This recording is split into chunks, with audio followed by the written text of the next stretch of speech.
Goeiemôre.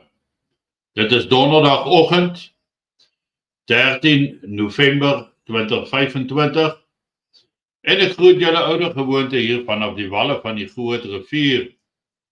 Ek herinner dan julle almal aan vanaand se bosberaad, na donderdag aand om 1900, interaktief met kanaallede, maar ook vir almal om te kyk.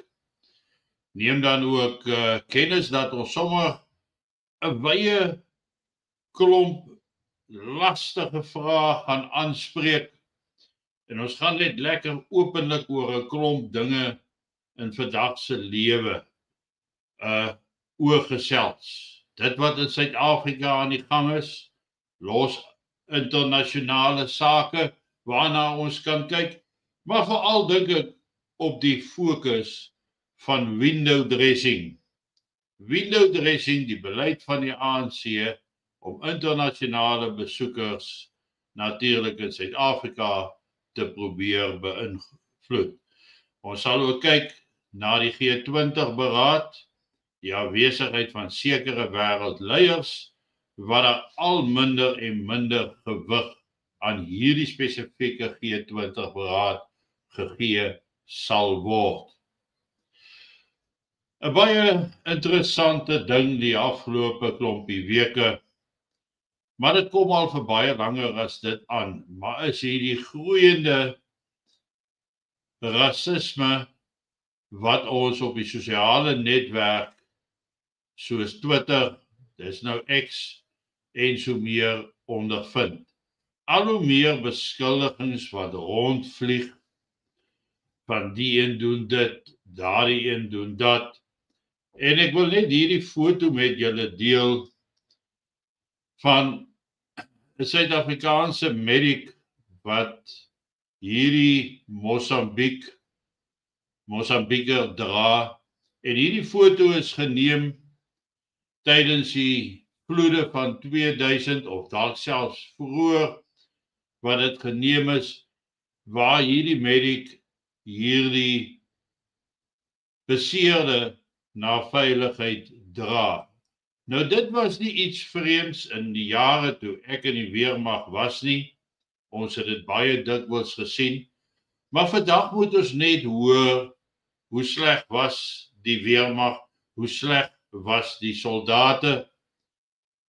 Maar as ons terugkyk en ons onthou aan die Oceanus skip, passasiersskip wat gesink het hier aan die Transkei'se kus, daar het ongelooflike heldedade uitgespeel in die reddingspogings om al daardie mense veilig van die skepe af te kry nie. En as ek my nie misgis nie, het hulle almal van die skepe afgekry.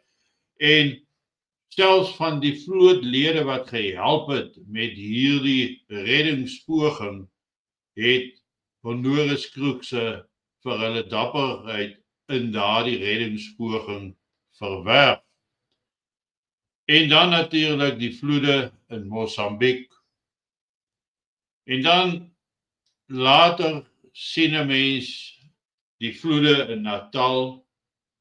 Daar's nie 'n reddingshelikopter sigbaar nie. Nou wat het verander? Wat verander het oor die laaste 30 jaar is 'n kwessie van kundigheid, vermoë wat tot niet gegaan het.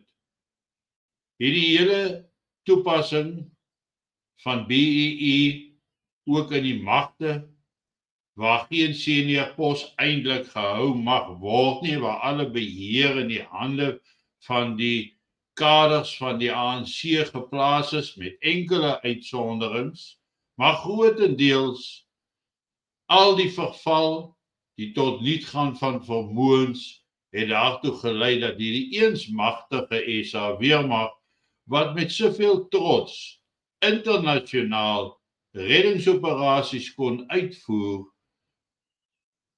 sonder om 'n oog te knip, met genoegsame helikopters, brandstof, personeel, wat altyd bereid was om daai ekstra te gee, om daai gevaarlike werke aan te doen. En kyk maar gerus, wat gaan deesdae aan wanneer dit kom by reddingspogings?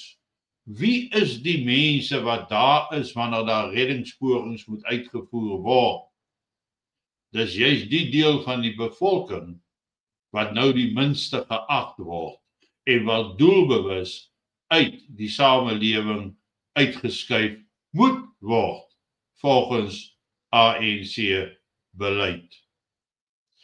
Die verwydering van die baniere van solidariteit is 'n bewys daarvan dat hulle geen vryheid van spraak duld nie, dat almal volgens die grondwet wel vryheid van spraak het en van uitdrukking het, word dit hier nie toegepas nie. Want dit gaan alles op die ou einde van die dag oor die regering wat nie sy sondes aan die wêreld openbaar wil laat nie. Hulle wil hierdie beeld probeer hou van hierdie organisasie wat Suid-Afrika na sogenaamde vryheid gelei het en nou is die bewyse eintlik teenoorgestel dat hulle eintlik Suid-Afrika in die verderf ingelei het en hulle eie massas verraai het deur selfverryking en nie soveel as die swart van jou vingernaal omgee vir hulle mense nie. In die apartheid-era voor 1994 is daar baie meer gedoen, meer omgegee vir swart lewens as wat daar nou deur die huidige regering vir swart lewens omgegee word en nog minder vir die minderheidsgroepe se lewens. Daardie onkundigheid, onwilligheid, daardie vasbeslotenheid om hulle self te laat geld op die pad wat hulle begin loop het, dit is wat die einde van Suid-Afrika veroorsaak. Ek sê die einde, want dit is reeds die einde van Suid-Afrika. Dis nou net 'n kwessie van alles hang nog aan 'n garingdraad. En in die proses weet 'n mens nie vir hoe lank dit nog enigstens moontlik sal wees nie. Want waar dit nie gaan oor die groei van 'n land nie, gaan dit oor selfverryking. En Suid-Afrika is laasgenoemde koning. Hoeveel keer het besigheidsmense nie al die woorde moes hoor, maar daar's nog nie genoeg geëet nie. Nee, ons soek nog 'n backhand, want almal het nog nie genoeg geëet nie. Hulle sal nooit genoeg geëet het nie. Bedoelende nie genoeg geteer op suksesvol geleide blanke besighede nie.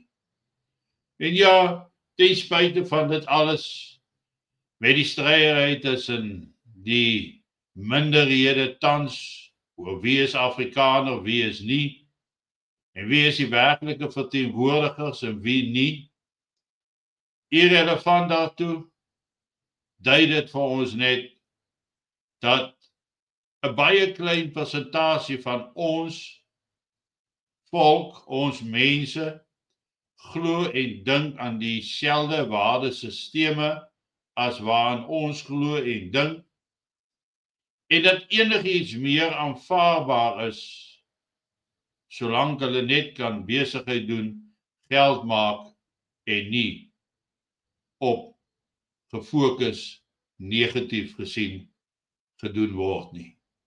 Mense, dit is baie jammer stand van sake in Suid-Afrika. Maar waar daardie foto wat ek eerstens vir julle gewys het, kommentaar uitlok, soos mishandeling, marteling, vermoor,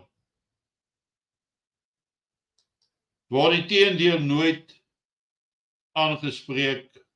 Dit wat so suksesvol toegepas was voor 94 vir alle inwoners van Suid-Afrika nie.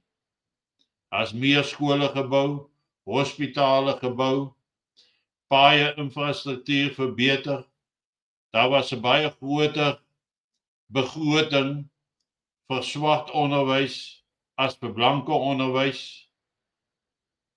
En vandag word dit teen die minderhede teen ons gebruik.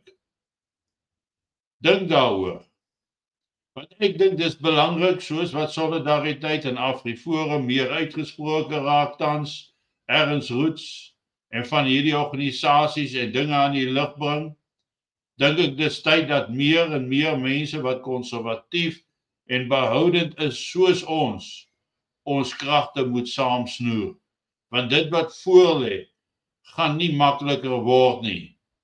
En nou dat ons met hierdie aksies besig is om die foute van die regering aan die groot klok te hang, kan daar nooit daarmee gestop word nie en moet daai druk eenvoudig groter word, toegeplaas word. En al hierdie groeiende verwydering wat ons plaasvind, gaan tot konflik lei. En daarom is dit noodsaaklik om 'n Armageddon plan te hê, if all else fail. If all else fail, wat doen ons dan? Wat gaan ons optrede dan wees? Want het ons daarom ook nou al oor jare gesien, 'n mens het nie net een plan nie. Jy het 'n backup plan en nog ene. Vir as hierdie nie werk nie, dan probeer ons dit. As dit nie werk nie, probeer ons dat. Maar jy mag nooit uit idees of uit planne uithardloop nie. En ons behoud lê juis daarin dat ons nie uit planne uit mag hardloop nie. Ons moet buite die kassie dink. Ons moet baie verder dink as die beperkings van 'n omstandigheid of 'n situasie op ons het. Dink buite die kassie. Want wanneer dit kom by 'n oorlewing en dan om 'n voortbestaan te herskep, sal ons buite die kassie moet dink. Geniet vanoggend jou kondensmelk koffie en ek sien julle almal vanaand by die Bosberaad. Stiptelik om 7:00 begin ons en ons gaan sommer lekker gesels. 'n Lekker dag vir julle almal.